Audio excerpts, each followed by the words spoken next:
Really excited that the Gateway Grizzlies would welcome us. It's obviously when we were thinking about being in Springfield last year, there was a lot of synergy just because, we have control of that ballpark. But I thought that given sort of the uncertainty of this year, it sounds like we'll likely be up and running in a true minor league fashion by early May.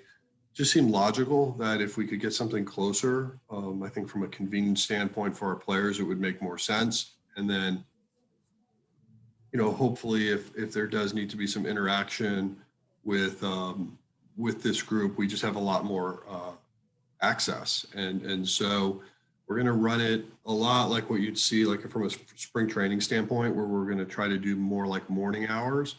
And when the Cardinal club is on the road, the major league team's on the road, we'll probably try to get this camp under the lights a few days at Busch as well. So we haven't ruled out games at this point, but we have nothing in agreement at this point with anybody. But we're gonna remain open to that as we look forward. But anyway, I just want to thank Steve Gromit with Gateway Grizzlies. He's been great to work with. And, he's been, extremely welcoming to us. And so it's exciting. And, hopefully we'll create some access for the media. And, hopefully it's a little easier for all of you than the Springfield route as last year as well. Okay, great. Thanks, Mo. A reminder to use your raise hand button, and it looks like Jeff Jones has already done so. So we'll start with Jeff Jones, Belleville News Democrat. Mo, when you all were considering options for where to put this alt site and you ended up landing where you did, to what extent did you have to consider how much alteration you would have to do to the existing site? Obviously, Gateway has a club. They have a season that's going to start there after Memorial Day. Does that give you a little extra benefit as opposed to having to maybe build out or prepare a different site that maybe isn't quite as functional right now? I don't think we would have had time to try to build something out. If it was going to be that complicated, we probably would have just ended up going down to either Springfield or Memphis this year. Does proximity also play a role in letting you use more of the Busch facilities? I know you mentioned you wanted to get guys maybe at Busch under the lights when the big league team was on the road, but you're also talking about like a weight room and workout facilities, as well as the housing potentially even kind of with the hotel across the street. Does all of that play a part in centralizing this? Yes. Again, like it's nice to know that you're only 10 minutes away. So when you think about it from just a more functionality, it's great. And then the fact that we do have open dates at Busch that we can do a little bit of a plug and play there, I think is also beneficial. So again, as we were looking at all our alternatives, this just seemed to make the most sense, especially given the short-term nature. When you mentioned the possibility of playing games at an alt site, is that a thing you can expand upon at all now, or is that going to depend on where other teams place their sites and how much they're willing and able to travel? Yes, to all of that. In other words, right now, I'm not looking to necessarily have 3-hour bus rides at this point, but if there is a team that does decide they would want to play us, then I would welcome that. But we'll see. It's a lot of questions there still. Okay, Derek Gould, St. Louis Post-Dispatch. Mo, are you taking questions on other topics? Because I can Of go. course. So I have one on this and then one on another topic. The question on this: how similar do you expect that 28-person roster at the alternate site roster to be to your AAA roster? Is it going to be the same? Might you do something different with it? How might you work that? I would think it's going to look a lot like your Memphis roster. And then I would think as we think through this, I also could imagine us keeping some players back down here that can get additional work and game experience as well. So as we start to build out what that 28 looks like, obviously we're going to have a little extra protection in terms of catching because of the taxi squad model. But for the most part, I think it'll resemble AAA. That's kind of why I wondered if you might have to carry more catchers there just to have the pitchers have somebody to throw to. Yeah, that's definitely something that we're looking at, and obviously it'll be more than 2. My question, non-related to this, I just wanted to get your thoughts here early on what you've seen from Matt Carpenter. He's been playing well at second base, still searching for that first hit of spring. I know it's early, but how do you kind of just look at his spring and what he has to show you all? Well, I think to try to draw any conclusions after a week of baseball would be a little bit unfair, especially that, you're not playing 9 innings. There's no doubt like he hasn't had the type of success maybe that he would hope to see, as well as us. But I would just remind everybody to be patient. And, I think as we get maybe 10 days from now or 2 weeks, so obviously this question is going to have to be answered differently. But at the moment, I think right now we're just letting ourselves be patient, and guys are getting their work in as we're hopeful of. But, ultimately drawing sort of where we are, a line in the sand, I think is a bit premature. Rob Raines, St. Louis Sports Page. Hey, Mo, would the timing of the camp be approximately April 1st, just to coincide with opening day? Would be there any No, it'll be different. When would it be opening then? It will open probably, if all goes well, April 6th. So we'll keep that group down here because, obviously you're likely to have better weather, warmer weather, and I think we can just get more accomplished. And then as we'll probably transition on the 4th, quarantine on the 5th, and hopefully back working out on the 6th. Again, if all goes well. And then as that transition of this group heads north, then we will be opening up our minor league camp that week as well. Other question real quick is kind of a housekeeping thing. What Mike had mentioned this morning about the first round of roster cuts probably coming here at some point soon, although he didn't have an exact timetable. I'm just curious about what would happen to those guys who get, moved out of the big league camp before that minor league camp opens. Do you have a plan to what to do with those guys? I do have a plan. How about that? I thought so what I think we're going to end up doing is, it's confusing, right? Because you got major league camp, then we might have to have this little alt camp, and then you got what I'm going to call is our B camp now for creating a little spot. But what we're really going to do is sort of just run parallel camps. So what we're trying to do is for everybody that's been a part of a spring training before, it's just, as you can reduce numbers, it just becomes a little bit more manageable and you start to understand. And maybe some of you that have been around for a while remember when we used to do the step camp.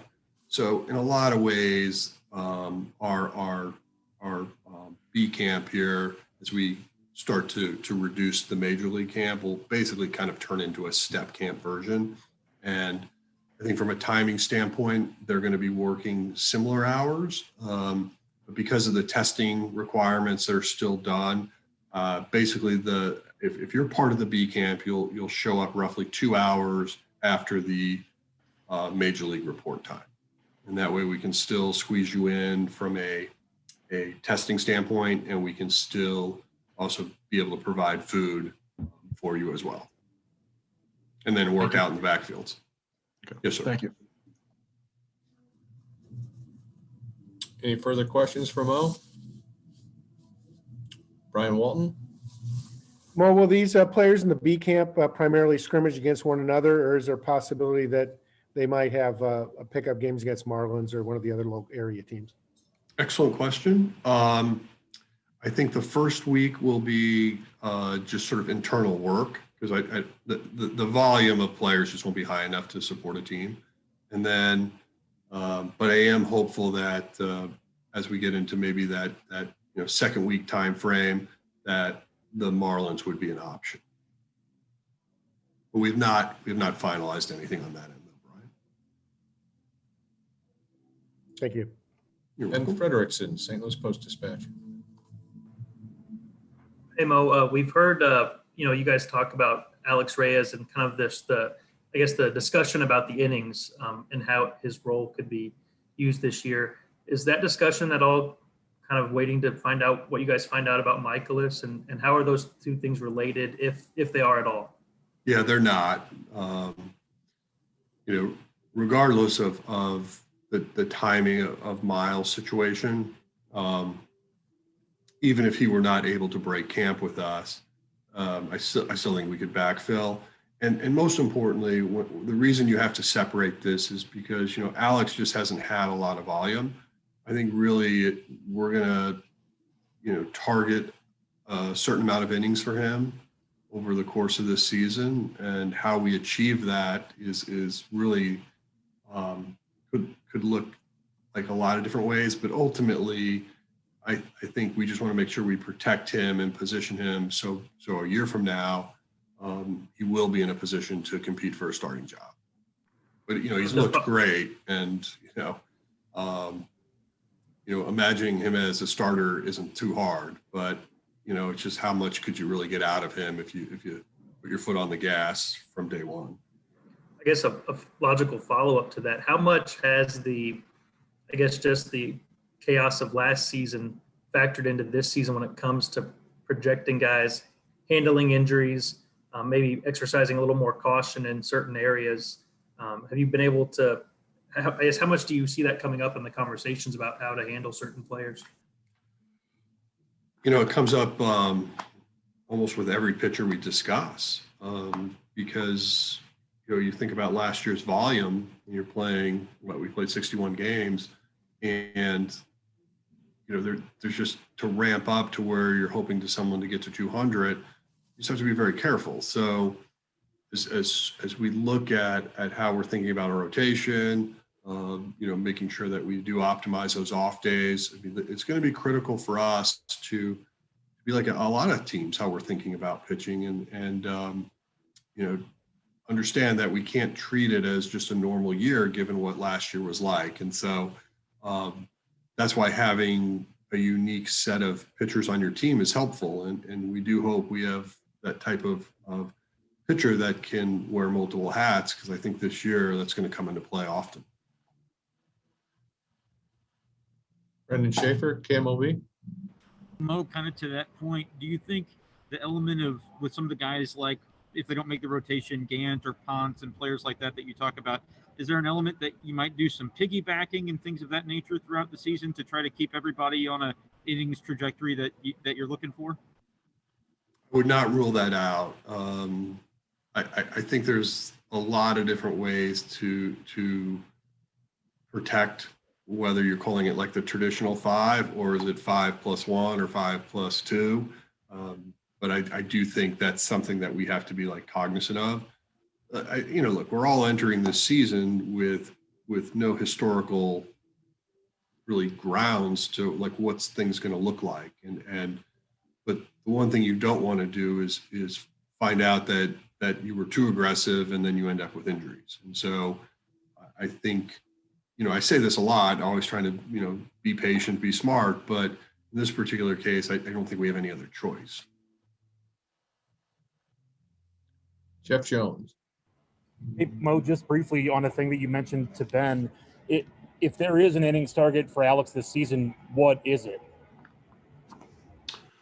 We've discussed around 100 internally.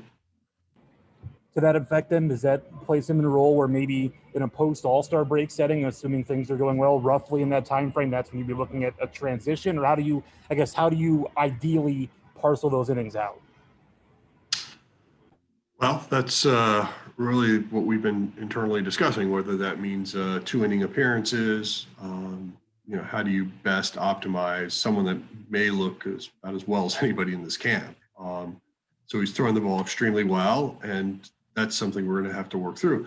And I do think, to your point on what happens when you get to the second half of a season, it's hard to stretch people out that haven't pitched at that point. But you can start to do things a little bit differently as as the season starts to shrink from a calendar standpoint. And so, again, we'll just try to be smart about this, see how things are going for him. But, obviously we're really excited about what we're seeing from him at this point. Derek? Mo, that number 100 is kind of magical for a reliever. That used to be something that teams would utilize, somewhat become a unicorn in baseball now. Could you see the return of the 100-inning reliever, and is that possible for Alex to get all 100 as a reliever? We think it is when we put pen to paper, but it's, again, when you're going down that type of path, then you're certainly conceding that there might be days that you're not available to accomplish that. So that's sort of that push-pull in these types of decisions, because you're excited about what you're seeing out of him, where he's at from a physical standpoint, from a mental standpoint, and but the most important thing you can do is make sure you protect them from a health standpoint, and that has to be the first and foremost as far as our decision making. Why do you think that 100-inning reliever fell out of favor, fell out of style? Was it specialization or something else? Well, I think look, you play a challenging schedule. It's demanding, and 162 is not easy. And I think how people have started to prioritize leverage, like high leverage versus low leverage, has gotten factored into that too. And I mean, as you know, pitchers are throwing more pitches, and at bats are being grinded. And so, as the game's changed, so are some of these roles. Do I think what we're trying to do with him is risky in the sense of that we might not be able to achieve it? I'm fairly confident we can figure out a way to do this and ultimately put him in a really good position for 2022. Rob Reyes? Well, have you got any answers yet out of MLB about the options questions for guys like Justin Williams from last season? I have not. Last time I checked in on that end of last week, I was told it was getting close, but They'll tell you at some point. Like you guys, I'll learn when I learn. Is he the only guy that's in that category, though, from your team? I believe so, for an option. Yeah. Okay, thank you.